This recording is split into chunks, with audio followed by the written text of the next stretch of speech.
RCB की जीत के जश्न के बीच मची भगदड़ को लेकर कर्नाटक के मुख्यमंत्री सिद्धारमैया का बड़ा बयान सामने आया है। सिद्धारमैया ने हादसे की तुलना त्रासदी से की है। साथ ही मृतकों के परिजनों को 10 लाख का मुआवजा और घायलों को मुफ्त इलाज का भरोसा दिया। पूरे देश में बेंगलुरु की भगदड़ और उसमें मारे गए लोगों को लेकर दुख का माहौल है, क्योंकि जश्न के बीच जिस तरह से हादसा हुआ उसने हर किसी को अंदर से हिला दिया है। प्रधानमंत्री नरेंद्र मोदी ने मारे गए लोगों के परिवार के प्रति अपनी संवेदनाएं व्यक्त करते हुए कहा, बेंगलुरु में हुई दुर्घटना बहुत ही दुखद है। इस दुखद घड़ी में मेरी संवेदनाएं उन सभी लोगों के साथ है जिन्होंने अपने प्रियजनों को खो दिया। मैं प्रार्थना करता हूं कि जो लोग घायल हुए वे जल्द स्वस्थ हों। वहीं राहुल गांधी ने इस घटना को दिल दहला देने वाला बताया। आरसीबी जीत के जश्न के दौरान हुई भगदड़ दर्दनाक है। जिन परिवारों ने अपने प्रियजनों को खोया है उनके प्रति मेरी संवेदनाएं हैं। घायलों के जल्द से जल्द ठीक होने की कामना करता हूं। दुख की इस घड़ी में मैं बेंगलुरु के लोगों के साथ खड़ा हूं। लेकिन इस तरह की भगदड़ पर राजनीति गर्माती नजर आई तो बीसीसीआई के वाइस प्रेसिडेंट राजीव शुक्ला ने साफ कह दिया कि ये खेल का इवेंट था, इस पर राजनीति नहीं होनी चाहिए। I think it should not be politicized because this is a cricket function. We should not bring politics into cricket. Should not be blamed for this. First we should ascertain the facts. After that we should decide. ज्यादा हो गई थी, अचानक इस कार्यक्रम को आयोजित किया गया। उसकी और ये अंदाजा किसी को नहीं था। फ्रेंचाइजी से मेरी बात हुई, फ्रेंचाइजी भी कहना उनको भी अंदाजा नहीं था कि इस तरह भीड़ उमड़ पड़ेगी। तो ये अचानक हुआ हादसा है जिसको लेके सारे लोग दुखी हैं और जो भी जितनी मैक्सिमम मदद हो पाएगी मृतकों के परिवारों की और जो घायल हैं उनकी, वो सब करने का प्रयास हो रहा है। और वहीं सिद्धारमैया ने जिस तरह भगदड़ की तुलना महाकुंभ में हुई भगदड़ से की, उस पर सियासत तेज हो गई है। बीजेपी ने इस तुलना पर सवाल खड़े किए और सिद्धारमैया से इस्तीफे की मांग कर दी। ಇದು ಬೇಕಾದಷ್ಟು ಕಡೆ ನಡೆದಿದ್ದಾವೆ, ಆದರೆ ನಾನು ಎಲ್ಲನೂ ಈಗ ಡಿಫೆಂಡ್ ಮಾಡ್ಕೊಳ್ಳೋಕೆ ಹೋಗಲ್ಲ। ಅಲ್ಲಿ ನಡೆದಿದ್ದಾವೆ, ಹಿಂದೆ ನಡೆದಿತ್ತು, ಇದರಲ್ಲಿ ಕುಂಭಮೇಳದಲ್ಲಿ ನಡೆದಿತ್ತು ಅಂತ ಹೇಳಿ ಇಲ್ಲಿ ಡಿಫೆಂಡ್ ಮಾಡ್ಕೊಳ್ಳೋಕೆ ಹೋಗ್ತಾ ನಾನು ಹೋಗಿದ್ದೀನ। ಕುಂಭಮೇಳದಲ್ಲಿ ಎಷ್ಟು ಒಂದು 50-60 ಜನ ಸತ್ತಿದ್ರು। सरकार के बचाव में सिद्धारमैया ने चिन्ना स्वामी स्टेडियम के बाहर हुई भगदड़ की तुलना महाकुंभ से की तो इस पर सियासत गर्म हो गई। केंद्रीय मंत्री प्रहलाद जोशी ने इसे लेकर सीएम सिद्धारमैया पर सवाल खड़े किए हैं। कहा, महाकुंभ में हुई भगदड़ से इसकी तुलना करके सिद्धारमैया बच नहीं सकते। कंपेयरिंग टू एनी कुंभ और you can not escape your responsibility. Kumbh में हुआ तो कोई भी जाके सेल्फी नहीं ले रहा था, इधर आप आके सेल्फी लेते। प्रहलाद जोशी ने कर्नाटक सरकार पर संगीन आरोप लगाए। कहा कि उन्हें ये भी जानकारी मिली है कि पुलिस ने एक दिन पहले बड़े कार्यक्रम की इजाजत देने से इनकार कर दिया था, लेकिन पुलिस पर दबाव बनाकर ये कार्यक्रम फिर भी आयोजित करवाया गया। बेंगलुरु में हुई भगदड़ को लेकर प्रतिक्रियाओं का दौर भी जारी है। प्रधानमंत्री नरेंद्र मोदी ने घटना पर दुख व्यक्त किया। राहुल गांधी ने इसे दर्दनाक हादसा बताया तो बीसीसीआई ने भी माना कि जीत का जश्न मनाने के लिए बेहतर योजना बनानी चाहिए थी। पूरे देश में बेंगलुरु की भगदड़ और उसमें मारे गए लोगों को लेकर दुख का माहौल है, क्योंकि जश्न के बीच जिस तरह से हादसा हुआ उसने हर किसी को अंदर से हिला दिया है। प्रधानमंत्री नरेंद्र मोदी ने मारे गए लोगों के परिवार के प्रति अपनी संवेदनाएं व्यक्त करते हुए कहा, बेंगलुरु में हुई दुर्घटना बहुत ही दुखद है। इस दुखद घड़ी में मेरी संवेदनाएं उन सभी लोगों के साथ है जिन्होंने अपने प्रियजनों को खो दिया।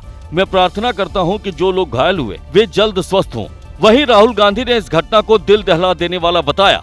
आरसीबी जीत के जश्न के दौरान हुई भगदड़ दर्दनाक है। जिन परिवारों ने अपने प्रियजनों को खोया है उनके प्रति मेरी संवेदनाएं हैं। घायलों के जल्द से जल्द ठीक होने की कामना करता हूं। दुख की इस घड़ी में मैं बेंगलुरु के लोगों के साथ खड़ा हूं। लेकिन इस तरह की भगदड़ पर राजनीति गर्माती नजर आई तो बीसीसीआई के वाइस प्रेसिडेंट राजीव शुक्ला ने साफ कह दिया कि ये खेल का इवेंट था, इस पर राजनीति नहीं होनी चाहिए। I think it should not be politicized because this is a cricket function. We should not bring politics into cricket. Should not be blamed for this. First we should ascertain the facts. After that we should decide. ज्यादा हो गई थी, अचानक इस कार्यक्रम को आयोजित किया गया। उसकी और ये अंदाजा किसी को नहीं था। फ्रेंचाइजी से मेरी बात हुई, फ्रेंचाइजी भी कहना उनको भी अंदाजा नहीं था कि इस तरह भीड़ उमड़ पड़ेगी। तो ये अचानक हुआ हादसा है जिसको लेके सारे लोग दुखी हैं और जो भी जितनी मैक्सिमम मदद हो पाएगी मृतकों के परिवारों की और जो घायल हैं उनकी, वो सब करने का प्रयास हो रहा है।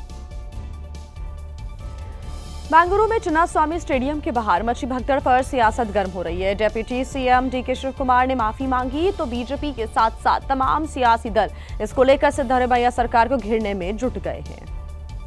fully apologize for this, but still we wanted to know the fact and we want to give a clear message. Karnataka के deputy CM DK Shivakumar ने भगदड़ पर माफी भले मांग ली हो, लेकिन अब इस मुद्दे पर बीजेपी और दूसरे विरोधी दल सवाल खड़े कर रहे हैं। But this government inviting our RCB players to facilitate them without taking any proper security measures.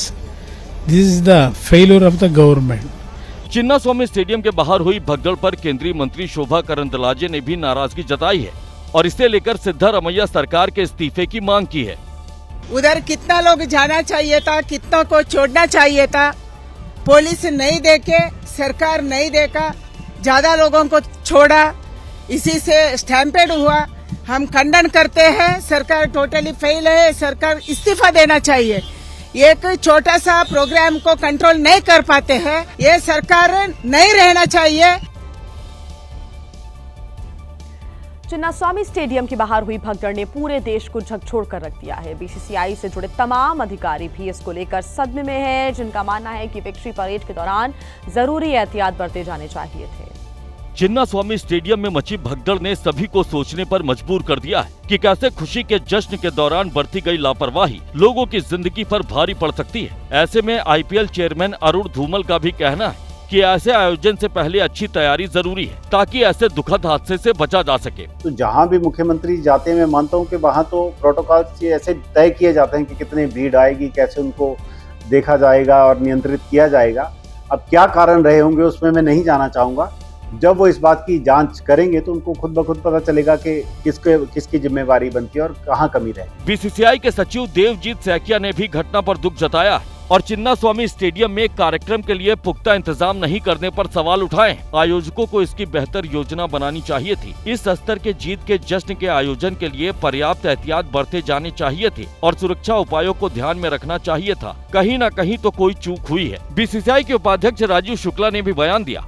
उन्होंने एबीपी न्यूज को बताया कि किसी को उम्मीद नहीं थी कि इतनी बड़ी घटना हो सकती है और किसी को अपेक्षा नहीं थी कि इस तरह की घटना होगी, क्योंकि लीग के मैचेस में इस तरह भीड़ उमड़ पड़ेगी लाखों लोगों की और इस तरह भगदड़ हो जाएगी और लोग मारे जाएंगे, हमने सोचा भी नहीं था। और ऐसा नहीं है कि भगदड़ पर जांच की मांग सिर्फ कर्नाटक में उठ रही हो, बल्कि देश के तमाम सियासी दल के नेता इस घटना की जांच की मांग कर रहे हैं और इस घटना को बेहद दुखद बता रहे हैं। चिन्नास्वामी स्टेडियम में भगदड़ से हुए दर्दनाक हादसे पर पूरा देश गमगीन है। ऐसे में तमाम सियासी दल अब इस घटना की जांच की मांग कर रहे हैं। एआईएमआईएम अध्यक्ष असदुद्दीन ओवैसी ने इसे लेकर सिद्धारमैया सरकार पर निशाना साधा है। बड़ी अफसोसनाक खबर है, दर्दनाक खबर है। ये खुशी के मौके में इस तरह से स्टैम्पीड में भगदड़ में लोगों की मौत हुई है और वहाँ की एडमिनिस्ट्रेशन को ये देखना पड़ेगा कि ऐसा क्यों हुआ और कौन जिम्मेदार है उसका। ये बड़ी अफसोसनाक बात है। बिहार के नेता प्रतिपक्ष तेजस्वी यादव ने भी चिन्नास्वामी स्टेडियम के बाहर मची भगदड़ पर बयान दिया और उन्होंने भी कहा कि इस मामले की जांच होनी चाहिए। भगदड़ हुई है इस तरह, तो वो तो जांच का विषय है कि क्या कारण है। मुझको लगता है कि जांच होनी चाहिए इसको लेकर। कर्नाटक बीजेपी अध्यक्ष बीवाई विजेंद्र ने बेंगलुरु के लेडी कर्जन अस्पताल में भगदड़ में घायल हुए लोगों से मुलाकात की और सिद्धारमैया सरकार पर हमला बोला। State government has to take complete responsibility on this tragedy. Without any proper preparedness, state government's urgency to organize victory rally is the cause for this big tragedy.